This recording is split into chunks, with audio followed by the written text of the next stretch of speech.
Oke, shalom semuanya. Tuhan Yesus memberkati. Oke, cek. Takutnya mic-nya belum nyala, saudaraku. Tidak apa-apa. Kita lanjut nih. Kita sudah bicara yang lalu itu potret, saudaraku. Frame. Yang terakhir Yakub buat frame untuk Esau. Esau itu butuh harta. Esau itu bawa 400 orang perompak, jadi dia bagi 2 pasukan. Padahal Esau itu datang untuk nangis. Jauh bedanya saudaraku ya. Inilah kehidupan. Orang-orang yang tidak mengandalkan Tuhan itu ketakutan setengah mati.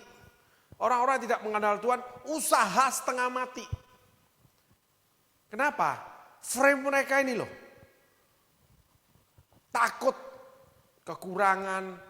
Takut kalau terjadi kecelakaan. Tapi kalau ikut Tuhan, firman Tuhan itu menjadi rangkaian frame. Gambarnya kita. Nanti kita itu jadi apa dan bagaimana sudah ada. Dan Tuhan akan bawa kegenapan firman Tuhan itu satu persatu. Frame itu menjadi hidup kayak ada lampunya.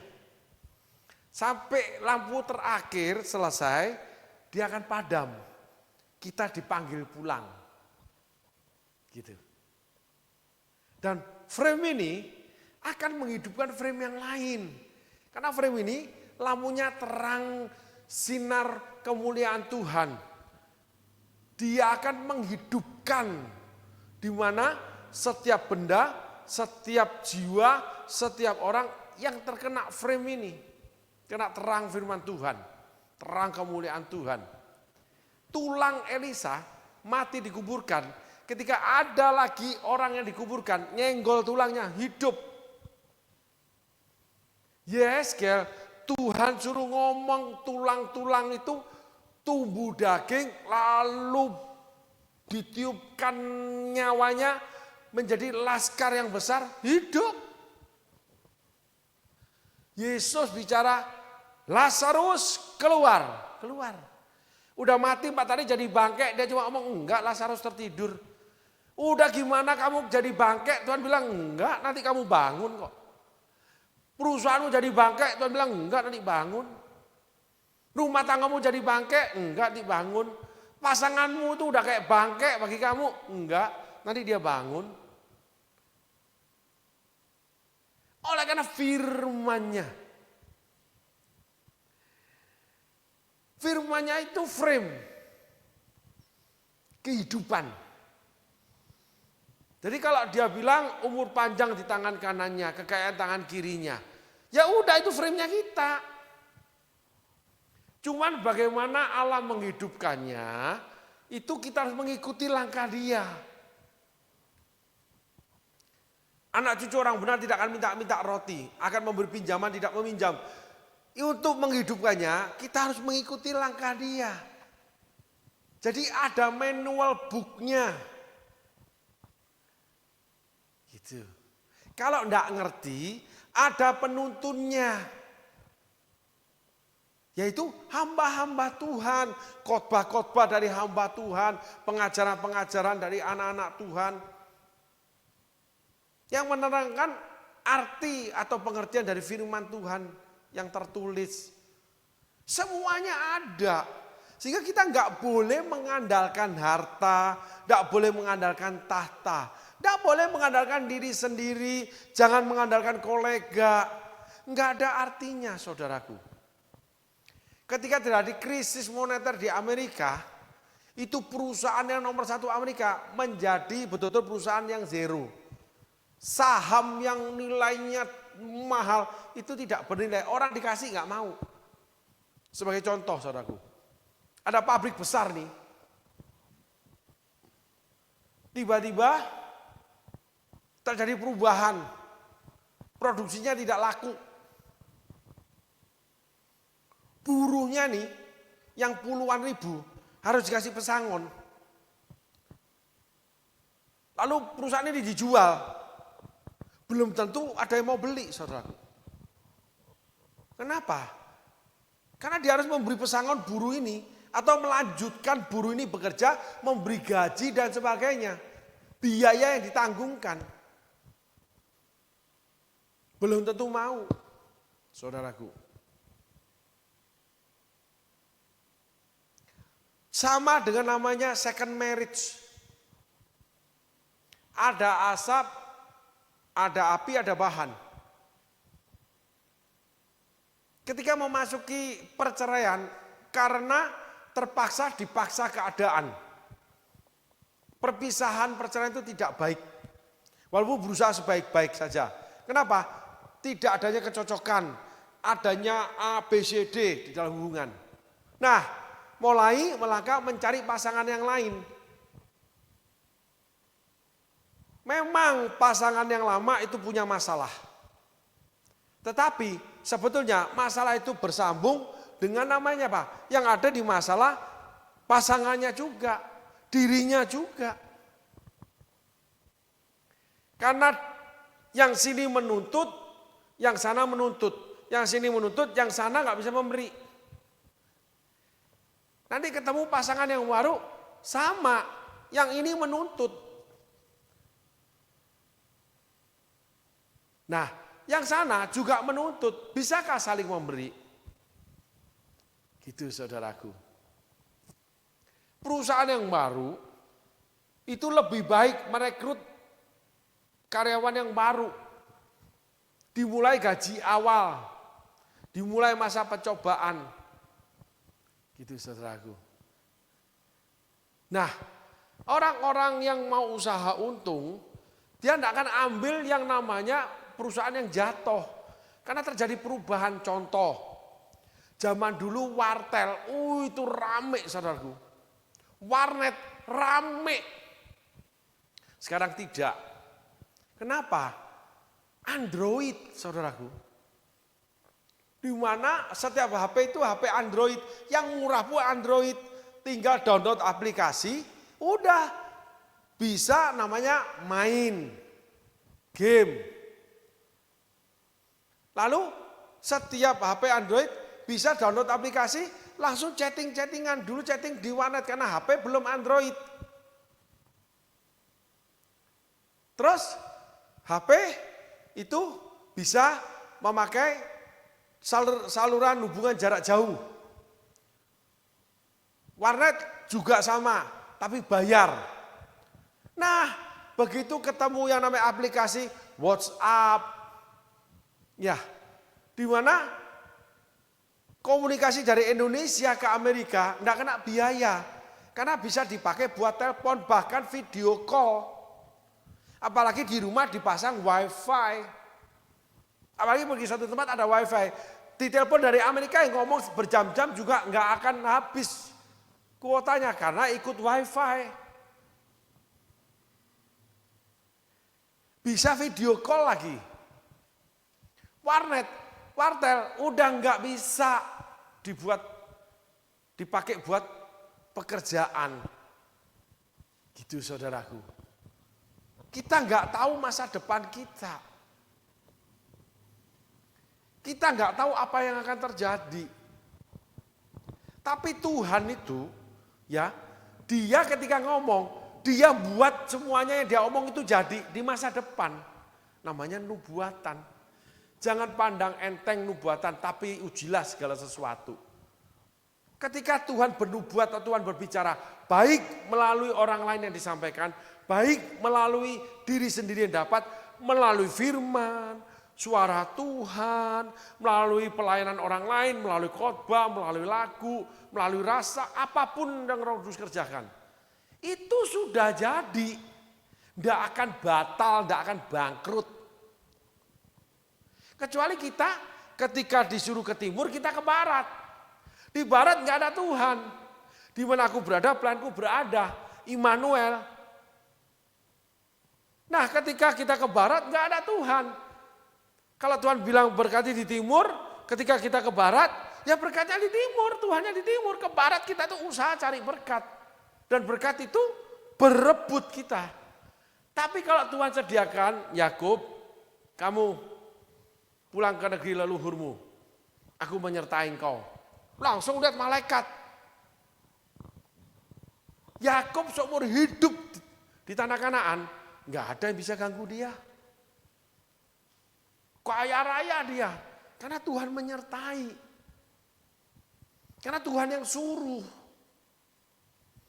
Tetapi Yakub hidup dalam potretnya sendiri. Maka dia banyak melakukan kesalahan. Dari harta, dari istri. Dia gambar sendiri, dia potret sendiri. Sehingga Yakub melakukannya tidak sesuai firman Allah. Sehingga lampu-lampu yang dia buat ini dia pasang. Lampu-lampu bikinan dunia. Pada masanya akan mati. Lalu ganti beli lagi, pasang lampu baru. Kalau dari Tuhan tidak, firman Tuhan itu abadi.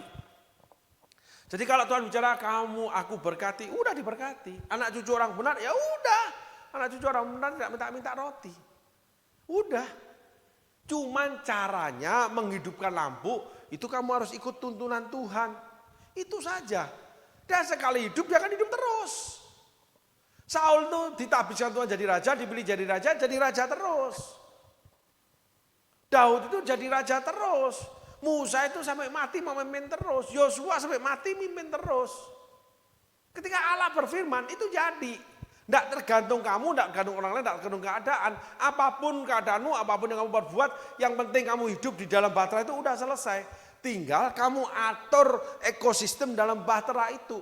Kalau kamu nggak atur, kotoran itu akhirnya menjadi namanya bakteri. Akhirnya kamu kena diare, mati di bahtera. Ya kamu mati, kamu gagal. Kenapa? Padahal kamu kaya, karena kamu tidak ngatur. Keuangan tidak ngatur, beli barang seenaknya, enggak belajar firman Tuhan, belajar dari semut, semuanya serba cicilan, maunya mahal-mahal, foya-foya, anak masih kecil-kecil. Akhirnya kena bakteri. Bakteri apa? Tampil pingin eksis, centil-centil di medsos. Apalagi? Semuanya cuma untuk menyatakan diri. Akhirnya enggak waspada. Itu kan goyang kapal bahtera untuk kena ombak itu. Bergelombang besar itu. Wah, blumbang. Itu. Jadi enggak bisa di bahtera kamu hidup enak-enakan. Itu langkah kedua Nuh. Dia bangun bahtera, Allah datangkan ekosistem, ya sepasang demi sepasang datang. Setelah itu dia di dalam bahtera itu dia menghadapi gelombang. Dia mempertahankan ekosistem. Selesai gelombang datang, dia bersihin itu yang kocar-kacir. Maaf saudaraku, mungkin ada kayu-kayu namanya pagar-pagar yang copot. Atau mungkin yang sedikit patah. Atau dari kerusakan ini itu di dalam. Tapi kalau bahteranya enggak bocor saudaraku. Dia kerja keras selama 6 bulan. Hidup di dalam bahtera. Ya tetap harus berjuang. Mempertahankan ekosistem yang di dalamnya. Merawat keluarga. Menetapkan langkah demi langkah. Merawat keuangan. Merawat hubungan suami istri. Lalu mengajar, merawat pendidik anak-anak. Lalu merawat pekerjaan. Mengelolanya dengan baik. Dari keuangan, staf dan sebagainya. Termasuk pelayanan, merawat tubuh. Perempuan harus cantik, bahenol. Laki-laki harus gagah, tegap, kuat. Wanita itu harus wangi, kidung agung. Laki-laki itu kelihatan jantan banget, maco banget, laki banget. Semuanya itu dikelola. Kita yang melakukannya. Enggak ada mandi, kamu dimandi Tuhan. Sikat gigi, disikat gigi Tuhan enggak ada. Ekosistem. Kamu harus ikut dalam siklus hidup di dalam bahtera itu. Kamu harus melakukannya, bukan Tuhan. Karena Tuhan sudah mencurahkan, membuka segala mata air. Itu hujan geledek datang. Bagaimana menahan diri dengan goyangan itu. Lalu ketika ada sesuatu terjadi, jalan itu bagaimana supaya enggak terlempar goyangan itu. Diikat tali, cantel sana, cantel sini. Kan itu tinggi bahtera itu. Tangganya mesti gimana. Lalu kalau ada binatang besar itu menaklukkannya gimana. Hidup di dalam bahtera Tuhan nggak ada pengangguran tuh nggak ada. Hidup di dalam bahtera Tuhan nggak ada itu ceritanya, oh nunggu Tuhan. Nggak ada. Kalau sudah dipanggil pelayani, terus kuasai kelola pelayanan itu rawat, atur. Itulah perintah Allah pertama kali terhadap manusia. Kuasai kelola Taman Eden. Kita harus menguasainya, kita harus mengelolanya, menerapkan sistem. Semuanya itu dikerjakan dengan tetap firman Tuhan. Alkitab itu ajarkan semua. Bagaimana harus bangun pagi hari, bagaimana harus berdoa, bagaimana menjadi laki, menjadi perempuan, bagaimana ngurus rumah tangga, ngurus anak, ada semua itu kehidupan itu. Sehingga hidup di dalam panggilan Tuhan, hidup mengikut Tuhan, itu hidup di dalam bahtera, menyiapkannya lama, lalu hidup di dalamnya, itu harus mengelolanya, mengerjakannya. Di dalam bahtera itu tidak gampang, saudaraku. Membuat bahtera itu tidak gampang, tapi hidup masih normal. Tapi hidup dalam bahtera itu enggak normal, karena gelombang angin badai itu luar biasa. Ngurus yang namanya kehidupan di dalam ini, itu luar biasa. Wah, terjadi pertumbuhan anak, terjadi pertumbuhan ekonomi, perubahan karakter, terus tetangga, pekerjaan, pelayanan, tempat berada, psikologi berubah, usia bertambah, semuanya terjadi. Anak makin besar, butuh biaya makin besar, semakin tua semakin ada banyak hal, harus merawat ini, itu. Terus, itu di dalam bahtera, saudaraku. Gak bisa ikut Tuhan itu langsung nganggur doa doang, amin, Tuhan bekerja. Tidak. Bahtera Nuh itu, Nuh yang mengerjakannya di dalam. Kalau enggak, itu hewan-hewan masuk, campur aduk, itu enggak tahu jadi berapa ribu bangkai itu di dalam. Itu jadi namanya jurang kematian termasuk buat Nuh. Belum makan minum Nuh. Dari sayur. Sekarang yang tanaman-tanaman yang ditaruh di pipa-pipa nama hemonik atau apa itu namanya itu. Yang tidak kena matahari. Nuh punya teknologi itu. Lalu bagaimana Nuh itu harus makan telur, makan daging. Bagaimana supaya telur itu bisa diambil. Jadi hewan unggas apa. Semuanya ada, lalu makanan itu mesti dimasak, lalu daging itu juga ada yang mungkin dibakar, api harus ada, harus sediakan kayu bakar. Kan lu enggak tahu sampai kapan itu selesai air bah itu. Lu sediakan ada ruang untuk memasak, ruang untuk bahan bakar, ruang, semua ruang. Terus lu harus berhitung, belum air minum, kan itu menjadi lautan badai itu. Kan tidak bisa buka lalu dicedok air itu, nggak bisa, terlempar nanti. Bagaimana mengalirkan air itu dari luar ketika hujan, mungkin bisa ada tadai bisa mengalir itu langsung diterima di sini, tapi itu nggak sampai banjir. Harus lubang dibuat bagaimana? Lu pelajar. Dan itu mesti ditutup gimana, dijaga kalau kebocoran kapal penuh dengan air. Coba saudaraku bayangkan kehidupan dalam bahtera. Nggak mudah saudaraku. Sehingga hidup bersama Tuhan nggak mudah.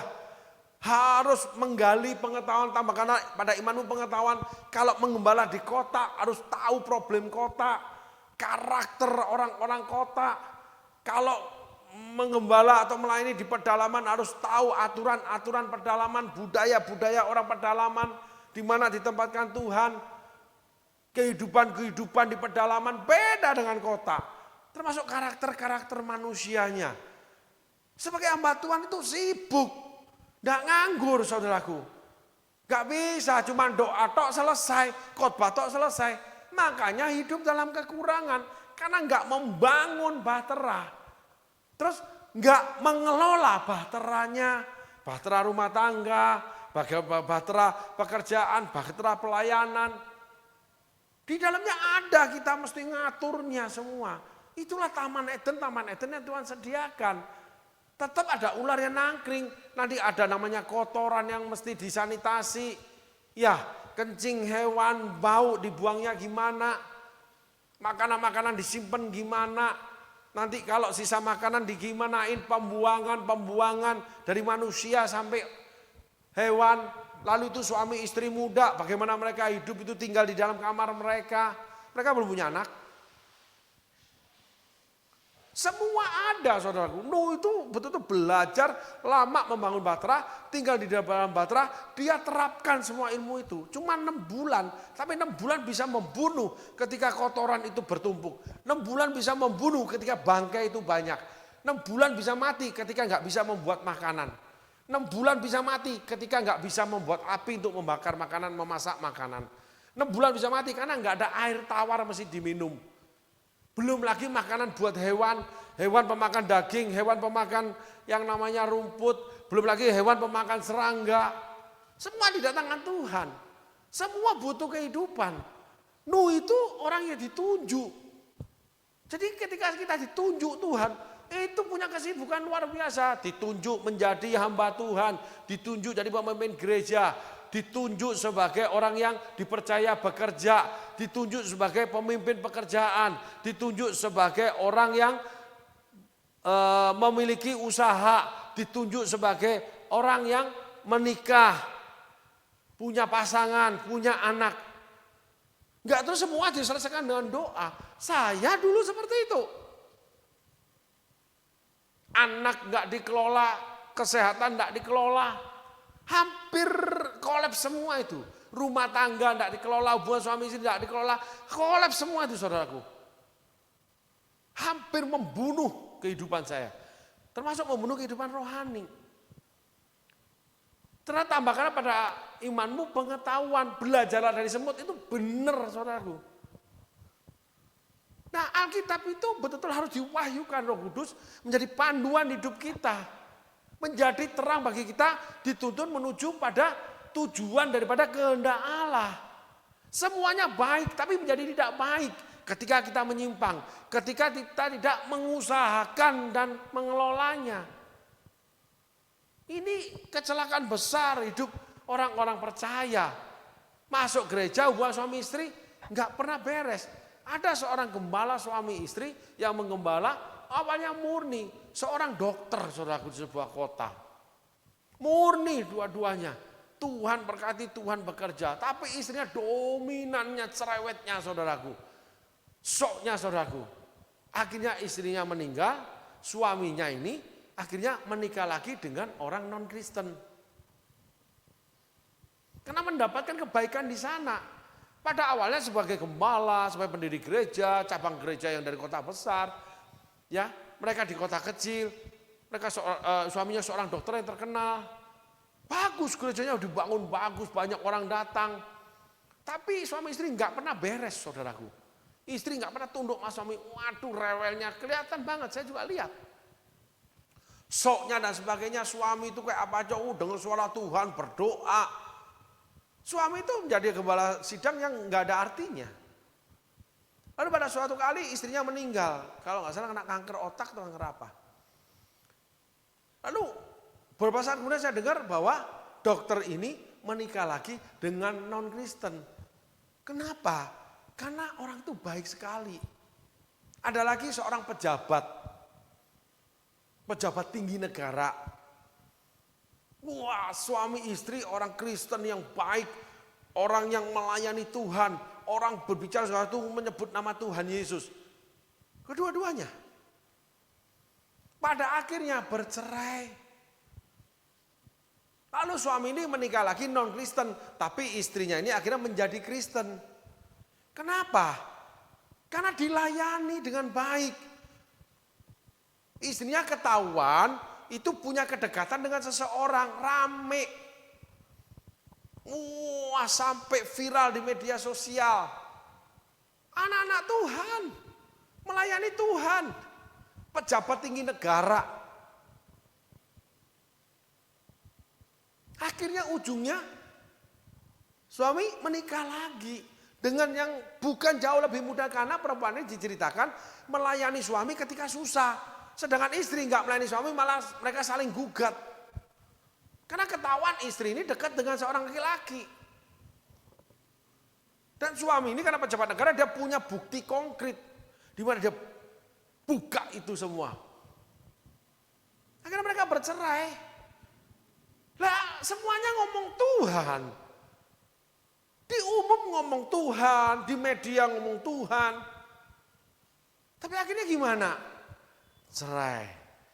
Lalu suami menikah lagi dengan orang yang usia lebih muda tapi yang merawat melayani suami ketika suami sedang dalam kesusahan berat hidupnya. Sampai sekarang suami menikah dengan perempuan itu, awet kok. Jadi kita belajar bagaimana cara pengelolaan bahtera yang Tuhan berikan, bahtera pernikahan, tetapi nggak mengikuti hai istri tunduk pada suami, hai suami engkau harus begini begitu. Suami sibuk akhirnya menjadi petinggi negara.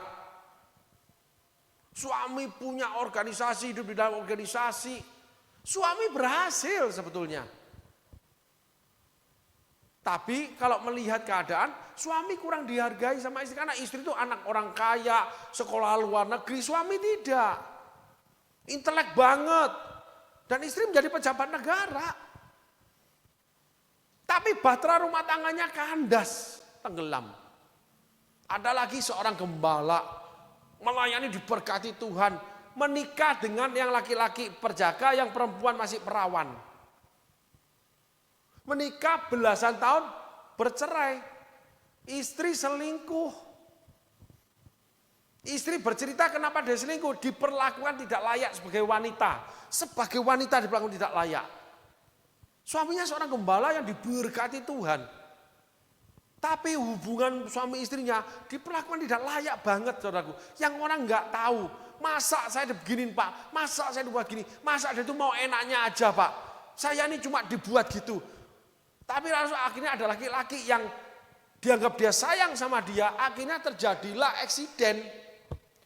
Wah, pecah berantakan, wah, itu tersiar kemana-mana dan saling buka suara. Bercerai. Yang satu kemana dengan berapa banyak orang. Yang satu juga menikah lagi dengan orang yang sudah menikah berapa kali. Wah, hanyut kena gelombang bahtera itu, air bah itu. Wah, hanyut sudah, boom, terlempar, wah itu kemana. Berenang di lautan air bah. Gitu. Ada lagi yang mau anak, wah berenang di lautan air bah. Gak sadar kalau di dalam air bah. Hidup seenaknya tampil di dalam media sosial itu betul-betul kayak cewek. Bukan cewek apa? Cewek jelas kalau begitu ya nggak bisa lah, apalagi ibu rumah tangga. Cental-centil gitu, nggak terhormat. Kita sudah belajar, jadi anak Tuhan harus terhormat, harus dihormati karena punya harga. Harga dijual di media sosial, tampil yang nggak karu-karuan, seronok-seronok. Halo. Nah inilah orang-orang yang tidak mau mengelola bahteranya. Udah dikasih rumah tangga, udah dikasih kerjaan, dikasih anak, dikasih pelayanan, enggak dikelola. Ada juga orang yang jadi gembala, gitu. Bisa khotbah itu pakai baju bagus dan sebagainya. Kecukupan hidup sehari-hari, itu istri yang ngusahain. Bahtera pelayanan itu enggak begitu. Sehingga cekcok suami istri di depan jemaat udah biasa. Gitu, wow, apa tentang pententeng. Kalau di gereja, wow, bajunya baju pendeta. Bukan baju pendetanya yang salah. Bahteranya tidak dikelola dengan baik, bahtera rumah tangga dan dikelola dengan baik. Sok-sokan pelayanan saja. Gak karuan akhirnya saudaraku. Nah itulah akhirnya menimbulkan penyakit-penyakit rohani. Menjadikan penyakit-penyakit rumah tangga. Kehancuran daripada kehidupan yang Tuhan beri. Kan kawin itu diberkati Tuhan. Kan jadi hamba Tuhan diberkati Tuhan. Ditumpang tangani para pendeta. Tapi kita yang merusaknya. Saya pun melakukan itu saudaraku. Akhirnya cepat-cepat ditutup setiap jendela, setiap pintu yang membuat air masuk, membuat bahtera ini tenggelam. Belajar. Ternyata setelah melayani itu nggak menjamin bahwa saya tinggal di bahtera, selesai. Masih ada yang dikerjakan di bahtera. Anak-anak di bahtera, anak-anak harus diperlakukan sebagai anak, harus berlaku sebagai ayah. Istri itu harus diperlakukan sebagai istri, harus berlaku sebagai suami yang tertera di Alkitab. Tidak karena pelayanan lalu tidak melayani rumah tangga. Saya dulu kalau pelayanan nggak pulang-pulang, saudaraku. Istri saya letakkan di satu tempat kos, orang tuanya marah, tempat kosnya jorok banget. Dengan anak, tanpa saya kasih uang rumah tangga, bejatnya saya saat itu. Maka dikatakan murtad lebih jahat daripada orang tidak beriman. 1 Timotius pasal 5 ayat 8. Betul-betul saya tidak kasih uang belanja, punya anak satu. Saya istri saya jungkir balik untuk menghidupi dirinya, menghidupi anak-anaknya. Saya happy enjoy dalam pelayanan. Pokoknya pelayanan, nggak usah bawa duit juga nggak apa-apa. Betul-betul nggak bawa duit, saudaraku. Akhirnya Tuhan tegur dengan keras. Nah di situ saya baru sadar. Ditegur lagi kedua, tidak menjadi ayah yang baik buat anak-anak. Menjadi ayah yang cuma memelihara anak-anak. Diberkati Tuhan, wah semua diberikan yang terbaik buat keluarga. Anak-anak berontak. Ditegur lagi sama Tuhan. Dikoreksi keras. Tidak menjadi ayah yang baik. Belajar lagi. Sudah 2 tahun nih belajar. Masih TK nih, masih SD nih. Berjalan. Untuk bagaimana menjadi sahabat anak-anak. Karena tidak merawat bahtera hidup sebagai seorang ayah dengan di dalamnya anak-anak. Jadi dalam kehidupan kita, setiap aspek kehidupan kita itu bahtera yang Tuhan beri. Kita belajar dulu pengetahuan. Jadi jangan ngomong jadi hamba Tuhan nikah ya udah selesai. Belajarlah sebagai suami istri. Belajarlah bagaimana memperlakukan istri, belajarnya bagaimana, belajar kehidupan, belajar dari senior, belajar dari orang lain, belajar dari orang tua. Semua harus belajar. Tambahkanlah pada imanmu pengetahuan itu belajar. Setelah itu masuk pada bahtera itu kita praktek. Itu praktek 6 bulan lebih. Maka keluar dengan semuanya baik-baik saja. Jadi kalau tidak baik-baik ketika kamu menikah, di dalam pernikahan itu kamu tidak melakukannya atau kamu tidak belajar sebelum kamu menikah. Kalau dalam pekerjaan kamu tidak baik-baik saja, berarti kamu tidak belajar sebelum kamu bekerja. Atau kamu tidak melakukan pekerjaanmu dengan baik. Nah itulah penyakit kronis anak-anak Tuhan. Termasuk hamba-hamba Tuhan. Hidup cuma dengan iman, hidup menadahkan tangan ke surga tanpa berusaha. Enggak bisa. Membangun iman. Punya dalam doa yang kuat. Membangun namanya firman Tuhan. Terus memperdalam firman Tuhan. Membangun hubungan dengan Tuhan. Lalu mengerjakan pelayanan dengan baik. Dikasih satu jemaat. Jemaat itu dirawat dengan baik. Setiap perkara kecil diberikan perkara besar. Diberikan apa aja, disuruh khotbah di tempat yang kecil, jemaat cuma 2 orang, ya khotbah saja. Karena Tuhan ingin hadir di 2 orang itu. Banyak kesaksian hamba Tuhan seperti itu. Diundang hadir, ya cuma gini. Tapi dia tetap lakukan. Pada satu hari dia khotbah di depan puluhan ribu orang. Setiap perkara kecil diberikan perkara besar. Di dalam Tuhan tidak ada namanya melompat, tidak ada langsung langsung jadi bahtera itu. Tidak ada. Harus dibuat. Setelah itu harus diatur. Baru bisa keluar dengan baik-baik. Menyelesaikan pelayanan dengan baik-baik seperti Paulus katakan. Aku sudah sampai pada garis akhir pertandingan. Dan aku siap menerima mahkota. Sudah menyelesaikan sampai garis akhir. Petrus mengatakan aku sudah akan meninggalkan kemah tubuh ini. Udah ada waktunya nanti Tuhan katakan selesai. Musa juga dipanggil naik ke atas gunung Nebo. Kamu lihat itu. Habis itu kamu tahu aku panggil pulang. Yosua juga ngomong. Semua sudah aku bagi. Kita masing-masing bertanggung jawab terhadap Tuhan. Kami dan seisi rumah kami akan menyembah Tuhan. Setelah itu gimana? Selesai. Terus mati dia. menyelesaikan itu jauh lebih penting. Menjalaninya itu jauh lebih penting dari imanmu. Bukan iman tidak penting. Menyelesaikan jauh lebih penting daripada perjalanan pelayananmu. Mau hebat gimana kalau nggak selesai, kalau kesandung, kalau bubar jalan, kalau murtad, kalau menyimpang, nggak bisa. Kekristenan itu bukan awal, kekristenan itu perjalanan. Kekristenan itu garis akhir itu hasilnya. Gak bisa setengah jalan.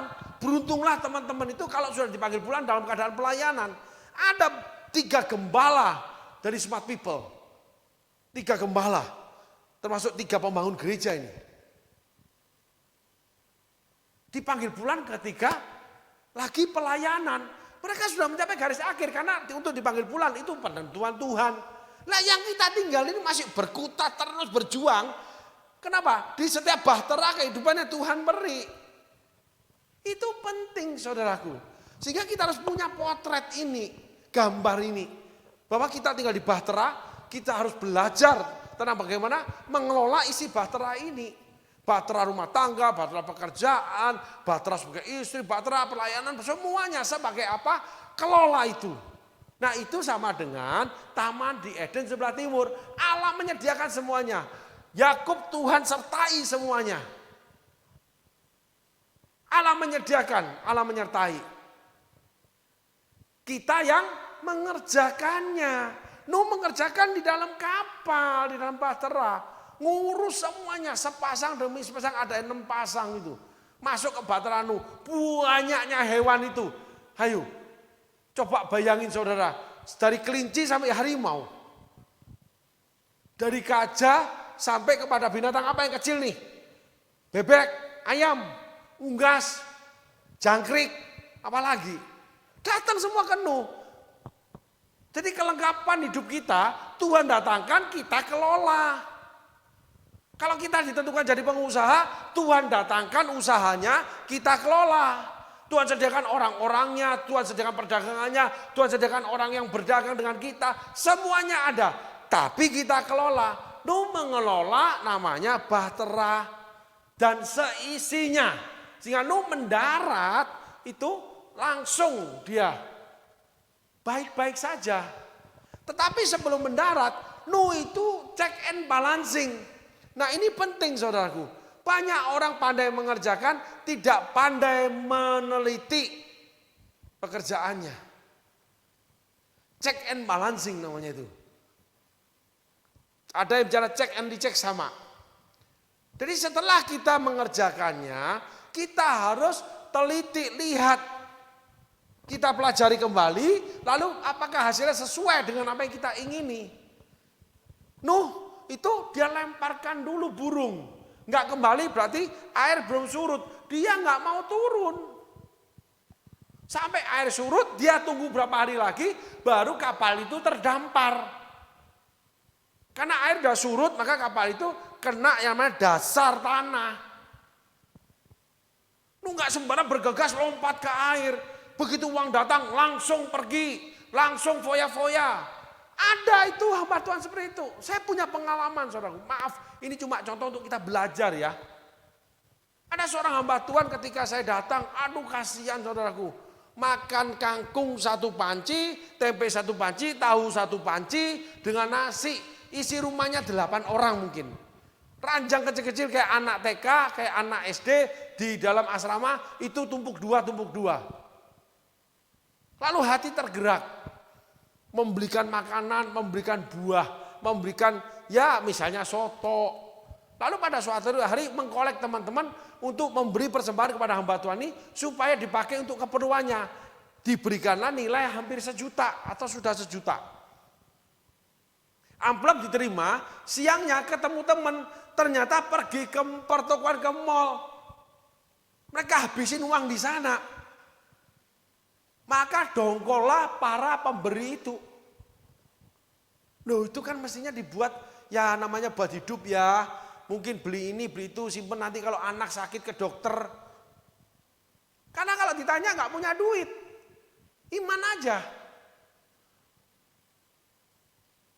Jadi istri masak tahu tempe sama kangkung.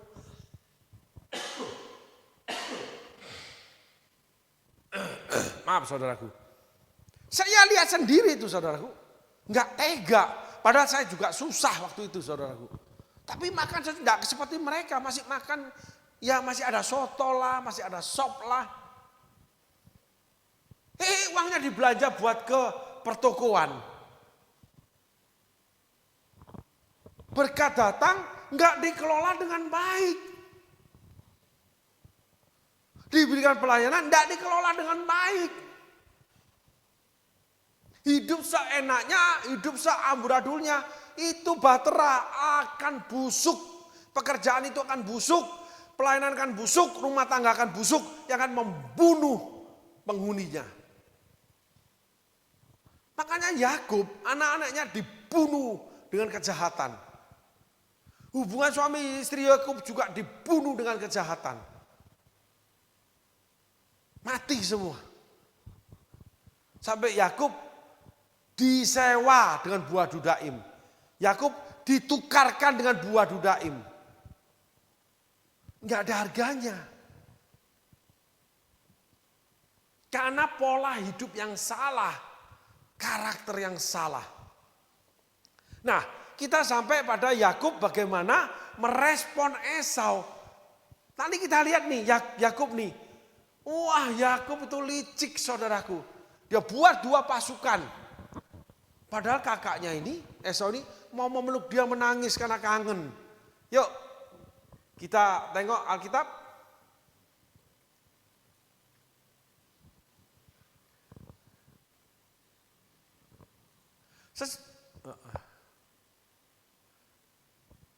Ayat 3, ayat 4.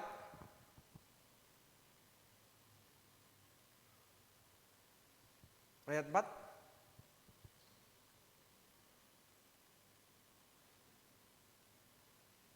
Ayat 5. Ayat 6, 7.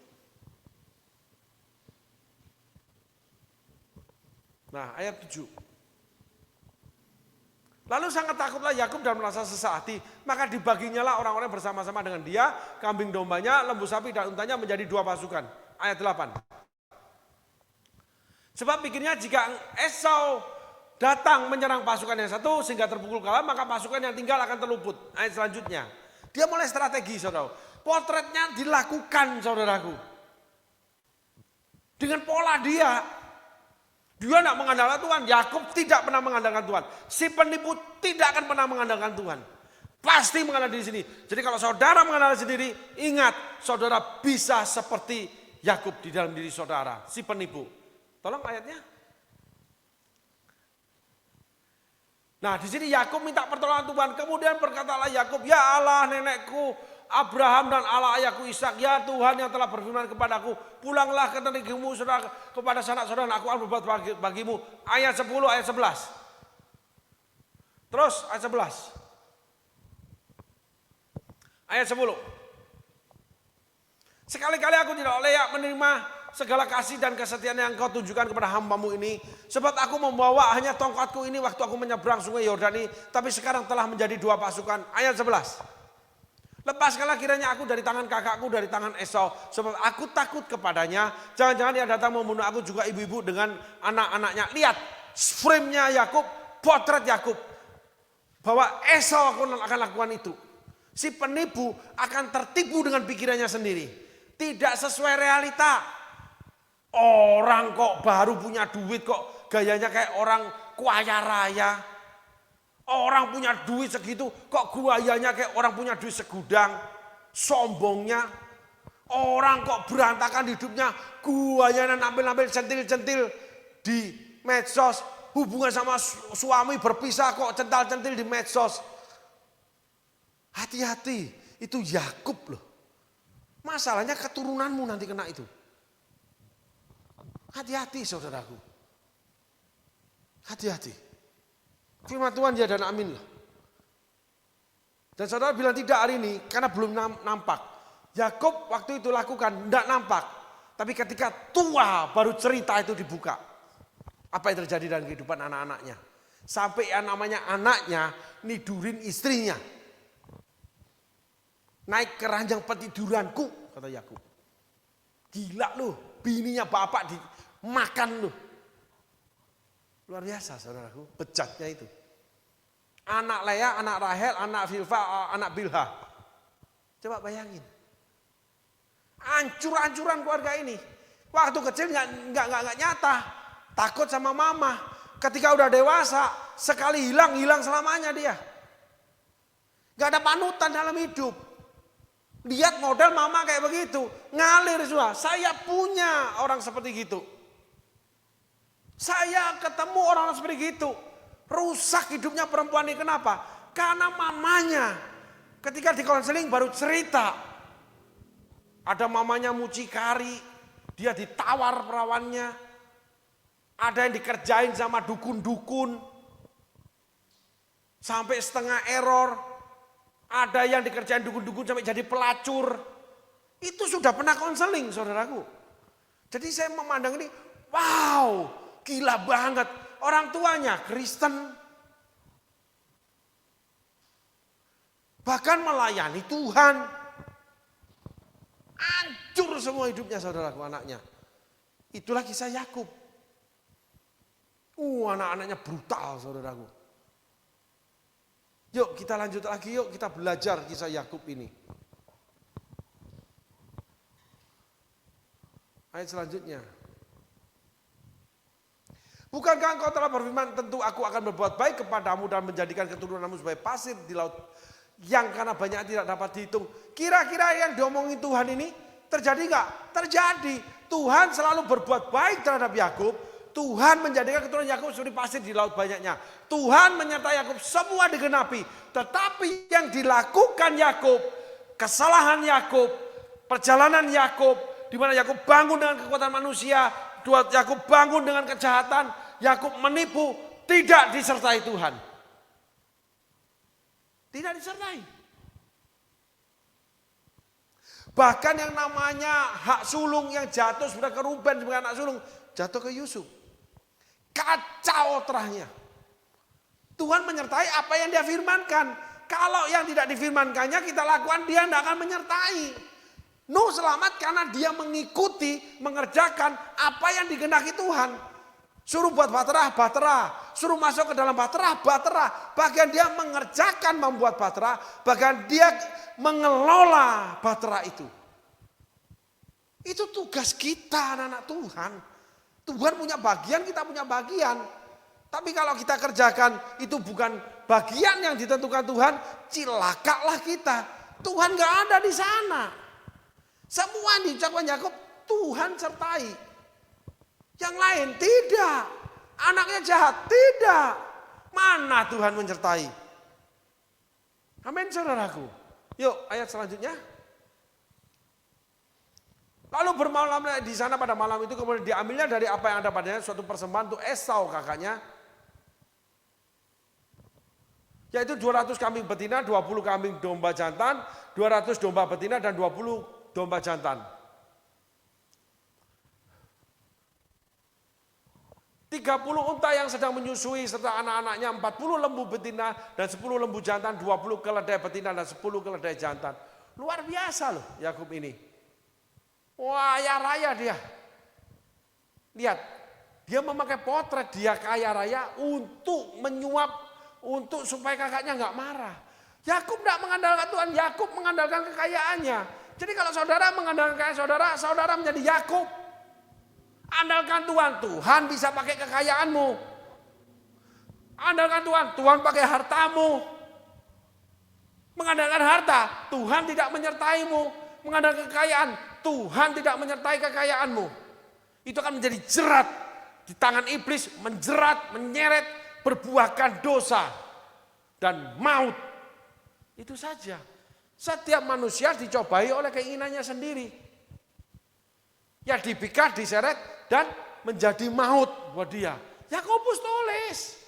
Hati-hati dengan keinginan saudara. Kisah Yakub ini tentang keinginan Yakub. Keinginan hak sulung, keinginan Rahel, lalu keinginan supaya kakaknya tidak marah. Semua keinginan dia, semua disetting dengan cara pinternya dia. Pinter yang membawa kepada penghukuman. Pinter yang membawa pada kejahatan. Pinter yang membawa kepada neraka kehidupan. Itu Yakub. termasuk dia sediakan neraka kehidupan anak-anaknya. Itu Yakub. Si penipu. Tuhan terus menyertai Yakub. Tuhan setia pada janjinya. Tapi Tuhan tidak pernah menyertai perbuatan jahat Yakub. Tuhan tidak pernah menyertai yang namanya hasil perbuatan Yakub, yaitu anak-anak Yakub. Mereka brutal, mereka rusak.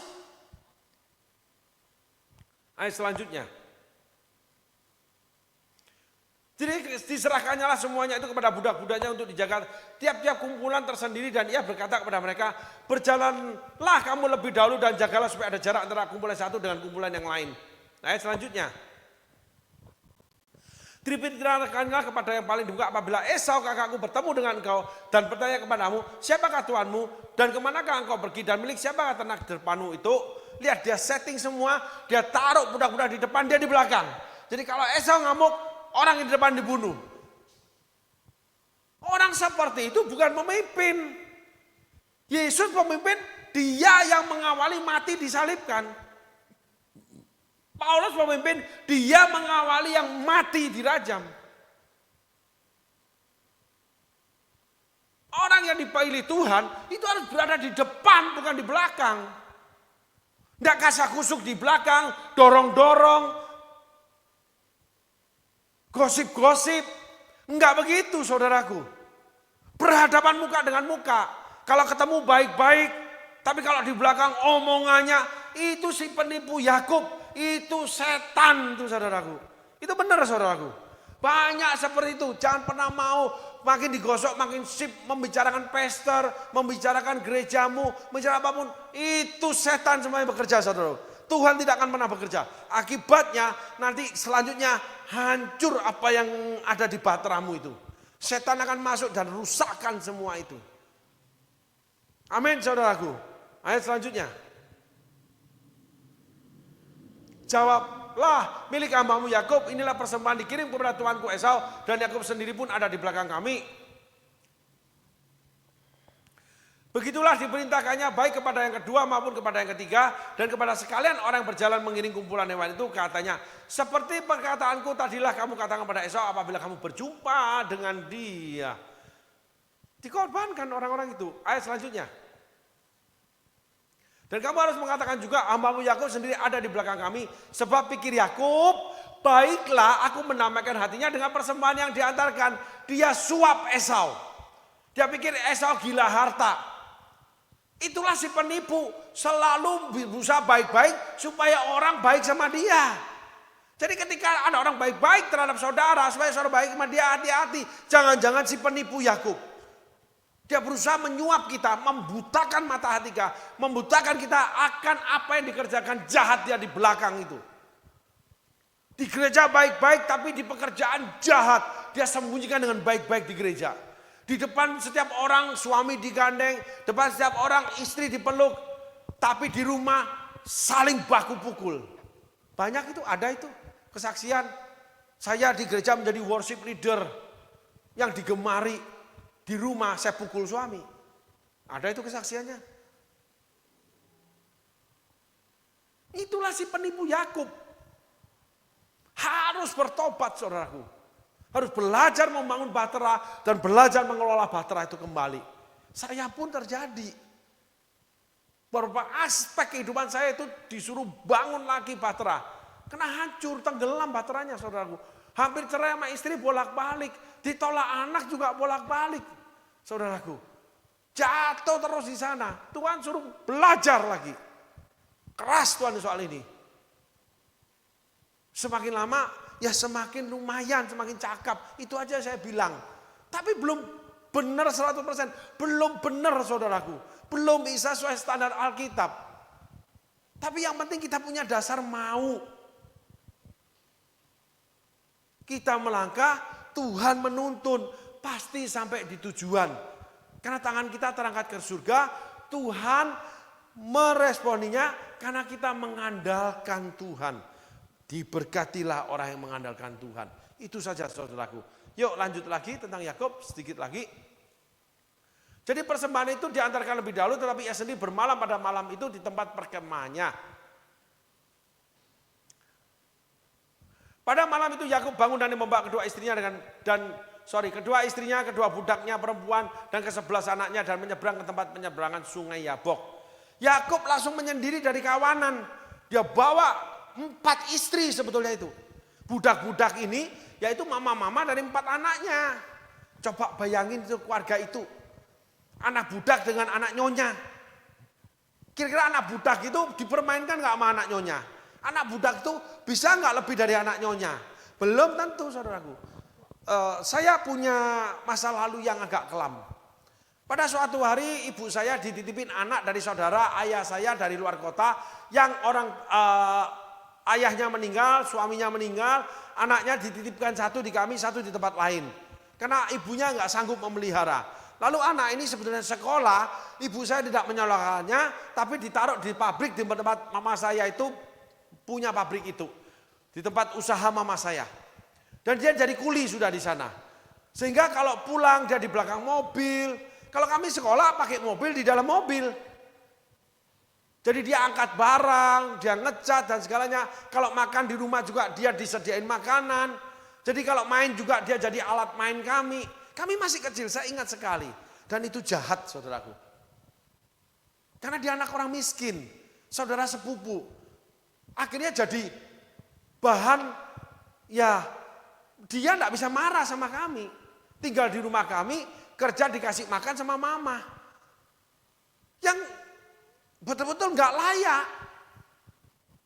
Seakan-akan oh iya ditolong, tinggal di rumah saudara. Tapi di rumah saudara dianiaya. Saya juga melihat satu orang saudaraku. Yang ketika dewasa dia enggak bisa pegang uang, dia foya-foya. Waktu kecilnya dititipin di saudara. Lalu kalau ada tukang jajan yang pakai tamek itu ya saudara ya, yang digendong itu jajan ibu-ibu itu ya, ketika dibuka gitu anaknya itu beli. Tapi anak yang dititipin ini ditawari, kamu mau enggak beli? Enggak Karena dia juga tahu kalau dia dititipin mungkin dipesenin mamanya, enggak mau padahal dia pingin. Sehingga ketika dewasa dia diberi uang, itu uang selalu dipakai memuaskan hatinya.